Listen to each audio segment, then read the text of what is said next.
करें।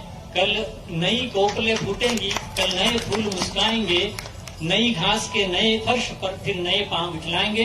जोरदार तालियां आपने फिर नहीं बजाई। मेरा आपसे निवेदन है कि ताली ऐसी बजाए कि जो है अवनी से अंबर तक उसकी आवाज चली जाए। और परम आदरणीय डॉक्टर मोहन जी यादव साहब।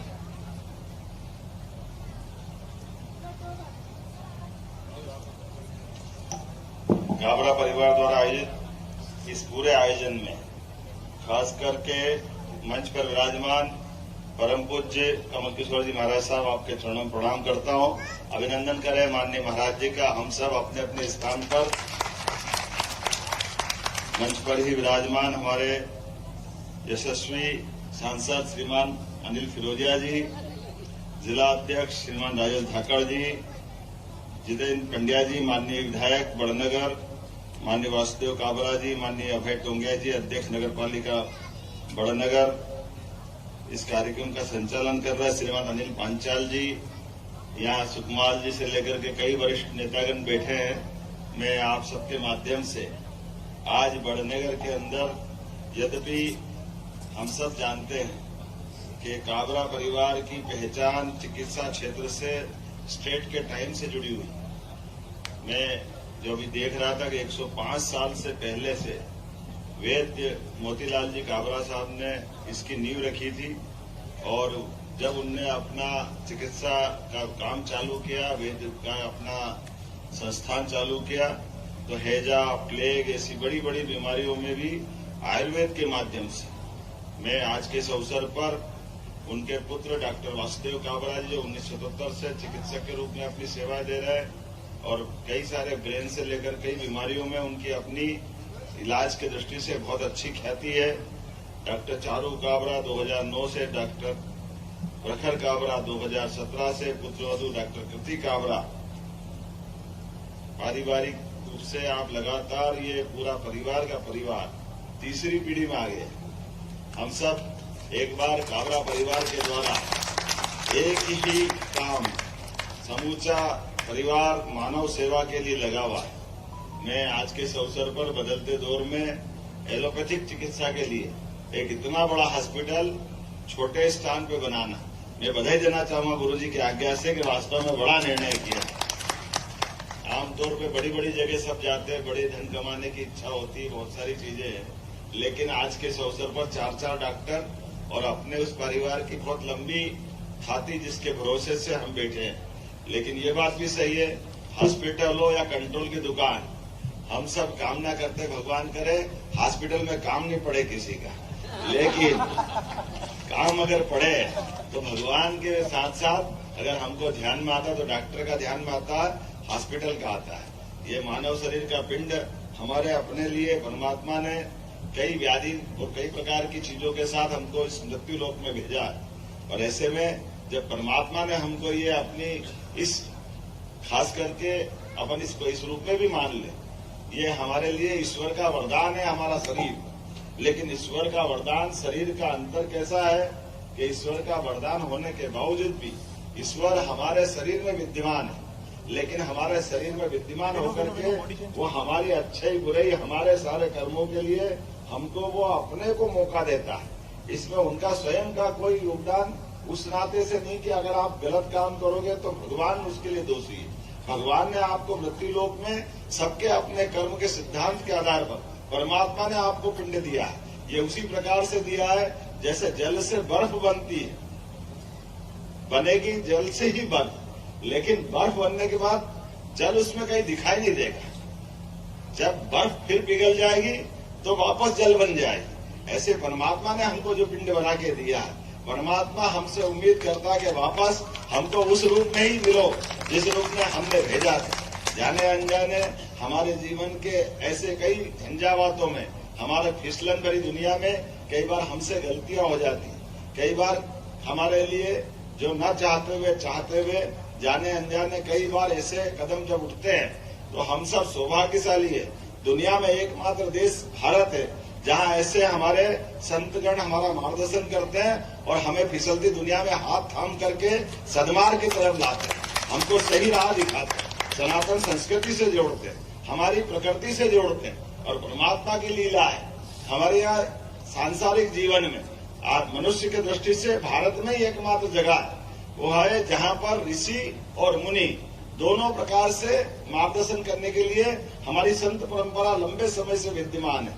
जैसे मुनि गृहस्थी बनाते नहीं है, वो ब्रह्मचारी का मार्ग अपना करके अपनी जिंदगी की राह एक पकड़ते हैं और स्वयं साधना करते हुए आगे बढ़ते हैं। लेकिन ऋषिगण अपना जीवन तो बसाते हैं, परिवार की गृहस्थी का पालन भी करते हैं, लेकिन न्यूनतम आवश्यकता में अपने जीवन की जो जरूरत है उसका पूरा करते करते पूरा जीवन समाज सेवा के लिए लगाते हैं। ये जो ऋषिगण है वास्तव में इनके माध्यम से हमारा समाज सदैव अपनी एक अलग प्रकार से एक अपनी पहचान बनाता है। इसलिए इकबाल कहता है, कुछ बात है कि हस्ती मिटती नहीं है हमारी, ये कुछ बात है तो ये सनातन की जो पद्धति है, इस पद्धति में ऐसे ऋषि मुनियों के कारण से जो हम बड़े बड़े नाम अपने सारे ऋषियों के ले सकते हैं, सारे महापुरुषों के ले सकते हैं, लेकिन आज के इस दौर में हमारे बीच ये एकमात्र भारतीय संस्कृति है जो हमको अपने साथ व्यक्ति के नाते से नहीं, व्यक्ति और समष्टि एक ही है।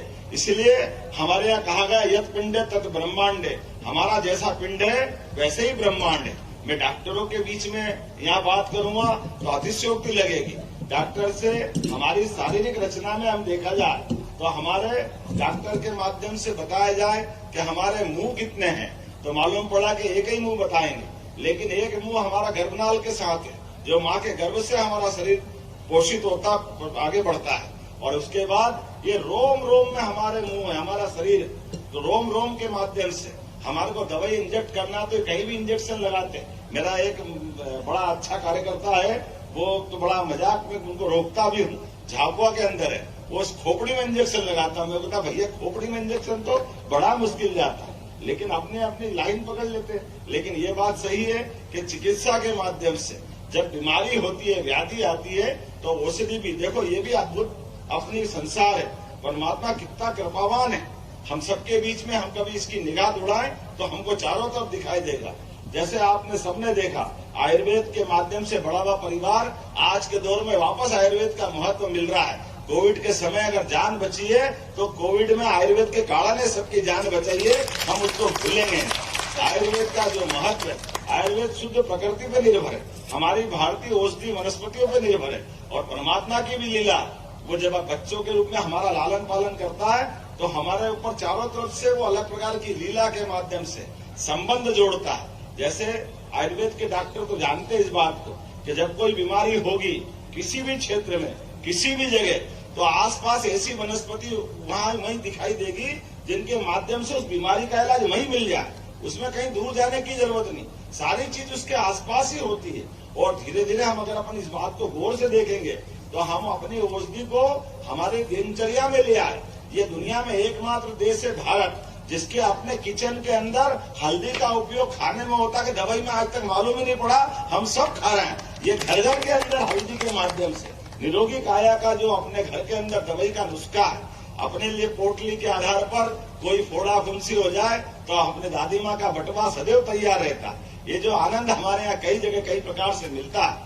आज के इस अवसर पर चूंकि मैं थोड़ा सा वर्ष प्रतिष्ठा की बधाई भी देना चाहूंगा, परमात्मा की कृपा है आज का दिन हमारा और विशेष है। आज विक्रम संवत 2082 का पहला दिन है, और विक्रम संवत हमारे लिए और गौरव की बात है। हमारे लिए एकमात्र देश दुनिया के अंदर है जहां पर संवत अर्थात लोगों के सन चालू होते किसी के जन्म से, किसी की मृत्यु से। हमारे यहाँ ये सिस्टम नहीं है, हमारे यहाँ पुरुषार्थ से होता है। हमारे यहाँ परमात्मा की दया से शासक जो अपने सारी जनता का कर्जा माफ करने का इतना धन उसके पास हो तो वो संवत प्रारंभ कर सकता है। वो हमारे सम्राट विक्रमादित्य हैं जिनकी सारी प्रजा पे 1 पैसे का कर्जा अगर नहीं था, क्योंकि हम सब जानते हैं लिखा पढ़ी में कर्जा लेते ही सबसे पहले तो लिखना पड़ता है और वो तारीख डालते, और ये तारीख मिटाने के लिए संवत प्रारंभ होता है। जो संवत प्रारंभ होता है कि भाई कोई किसी पे कर्जा ही नहीं देगा, तो जितने भी जिसका कर्जा दिया है वो और कर्जा लिया उन सबको 2000 साल पहले विक्रमादित्य ने ऋण मुक्तेश्वर महादेव को बुलाया, इसलिए महादेव ऋण मुक्त है, सबको ऋण मुक्त किया।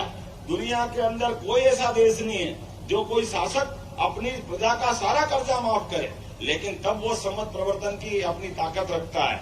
आज के इस अवसर पर ऐसी बहुत सारी बात है। और वैसे भी 1 जनवरी और गुड़ी पड़वा का अंतर हमको मालूम है। हम वैज्ञानिक दृष्टिकोण से भी समय की गणना हमारी शुद्ध वैज्ञानिक दृष्टिकोण से, इस आधार पर जब हमारे 1 सेकंड की छोटी से छोटी इकाई जो पंचांग में काम आती, जिसके आधार पर हमारी तिथियां बनती, वो 34,000वां हिस्सा है। 1 सेकंड का 34,000वां हिस्सा ये हमारी समय की गणना से तिथि बनती है। इसलिए हमने अपने जंतर मंतर के पास वैदिक घड़ी बनवाई है। वैदिक घड़ी दुनिया के अंदर दिखाया है कि सामान्य घड़ी तो सब रख लेंगे, लेकिन ये हमारी वेद काल के समय से प्राचीन गणना की जो पद्धति है, इसके कारण से काल की नगरी महाकाल की नगरी अर्थात काल का समय का निर्धारण भी शुद्ध रीति से होना चाहिए। इसलिए खगोलीय दृष्टि से भी हमारा अपना जो सनातन समाज है वो बहुत उन्नत अवस्था में है। इसलिए पंडित जी पूजा भी कराएंगे तो नवग्रह की पूजा कराएंगे। दुनिया में किसी देश में चले जाओ, किसी को समझ में नहीं आता कि आप नवग्रह की पूजा क्यों कराते। अरे नवग्रह की पूजा इसलिए कराते कि नवग्रह भी हमारे, नक्षत्र भी हमारे, ब्रह्मांड भी हमारा, और इस ब्रह्मांड के बाहर भी कुछ है वो भी हमारा, जिसको देखने के लिए हमारी आंखें कम पड़ जाए तो भगवान कृष्ण के माध्यम से वो ज्ञान चक्षु देने वाले ऋषि तुल्य संत हमारे बीच विराजमान है, जिनके माध्यम से दुनिया गीता में आज हमारे सामने दिखाई देती है। मैं आज के इस अवसर पर भगवान कृष्ण के उस काल को याद करते हुए आज जब आपके बीच बात कर रहा हूँ तो मुझे मालूम पड़ा कि 1 बीघा में तो ये हॉस्पिटल बना है, लेकिन 9 बीघा और बची है। तो मैं उम्मीद करता हूँ कि आपकी आयुर्वेद की परंपरा है, तो वेलनेस सेंटर के माध्यम से आप आयुर्वेदिक कॉलेज भी खोलें, आयुर्वेदिक हॉस्पिटल भी खोलें। ये मैं आपसे विनम्रता के साथ निवेदन करना चाहूंगा। आयुर्वेद के माध्यम से भी वेलनेस होता है।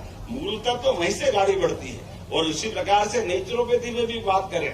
मैं आपको इस बात को इसीलिए भी कह रहा हूँ कि मैंने अभी सरकार बनने के बाद सभी सेक्टर में समान रूप से आगे बढ़ाने के लिए अकेले इस बड़नगर के अंदर 3,500 का सीमेंट प्लांट यहाँ बनने वाला, 3,500 करोड़ का, इसको कहते हैं सीमेंट प्लांट। इतना बड़ा, लेकिन वो उद्योग अपनी जगह लगेगा। लेकिन जब मैं आपसे अपनी टूरिज्म की बात करता हूँ या अपने चिकित्सक की बात करता हूँ, तो मेडिकल टूरिज्म में भी हमारी सरकार ने पॉलिसियां बनाई। उन पॉलिसियों के बलबूते पर मेडिकल टूरिज्म में अगर आप बढ़ेंगे तो सरकार आपको भी अनुदान देगी। अभी आपने पूरे जेब से पूरा पैसा लगा के हॉस्पिटल बनाया होगा, इस हॉस्पिटल पे भी हम अनुदान देने वाले। हमारे यहाँ आप आवेदन करिए। हमने कहा कि हमारे छोटे छोटे स्थान पर हॉस्पिटल खुलना चाहिए। हॉस्पिटल कोई खोलता है, अकेले के तो नहीं खोलता, वो कई लोगों की जिंदगी बचाता है। तो ऐसे में सरकार के द्वारा उनको भी मदद करना चाहिए। तो हमने केवल इंडस्ट्री में नहीं, हॉस्पिटल में भी और उससे आगे बढ़ करके अगर आप मेडिकल टूरिज्म के सेक्टर में चलेंगे उसमें भी अनुदान देंगे। महाराज जी ने गौशाला को लेकर के पूरे देश में एक विशेष साख बनाई, और वो भी तब जब गौशाला के लिए बहुत कठिन दौर था, गौ माता की कोई बात नहीं करता। मैं एक बार जोरदार अभिनंदन करूं माननीय महाराज जी का, जिनके मन में 24 घंटे श्रीमद गीता की बात करते हैं, भगवान कृष्ण की बात करते हैं, तो गीता में भगवान कृष्ण का कर्मवाद का सिद्धांत छिपा है, जिसके माध्यम से उनने गोपाल की भगवान की भूमिका भी नहीं भूली। जिनके घर गाय वो घर घर गोपाल, और जिनके घर गाय का कुल वो घर घर गोकुल। तो अपन तो वृंदावन बनाने निकले हैं, ये बनना चाहिए कि नहीं बनना चाहिए? गोकुल वृंदावन बनेगा तो आनंद ही अलग रहेगा। तो आज के इस अवसर पर हमने बहुत सारी योजना बनाई, लेकिन मैंने महाराज जी से विनम्रता से माफी मांग ली है और उनसे अनुमति भी ली है कि मैं बोल करके यहाँ से 2 कार्यक्रम और करके मुझे उज्जैन जाना है, और 3-4 कार्यक्रम और है जिसमें गवर्नर, शिक्षा मंत्री, कानून मंत्री, भारत सरकार, वो सब मेरा इंतजार कर रहे हैं। मैं महाराज जी ने कहा सब काम छोड़ करके तुमको सरकार में बिठाया तो सरकार का काम पहली प्रायोरिटी से करो। ये महाराज जी ने आशीर्वाद दिया। मैं आपका विनम्रता से पुनः अभिनंदन करता हूँ और उम्मीद करूंगा कि ऐसे और विषयों पे बार बार मिलते रहेंगे। एक बार फिर बड़नगर वासियों का मैं अभिनंदन करता हूँ और एक अच्छी सौगात के लिए गाबरा परिवार को बधाई देता हूँ। बहुत बहुत धन्यवाद।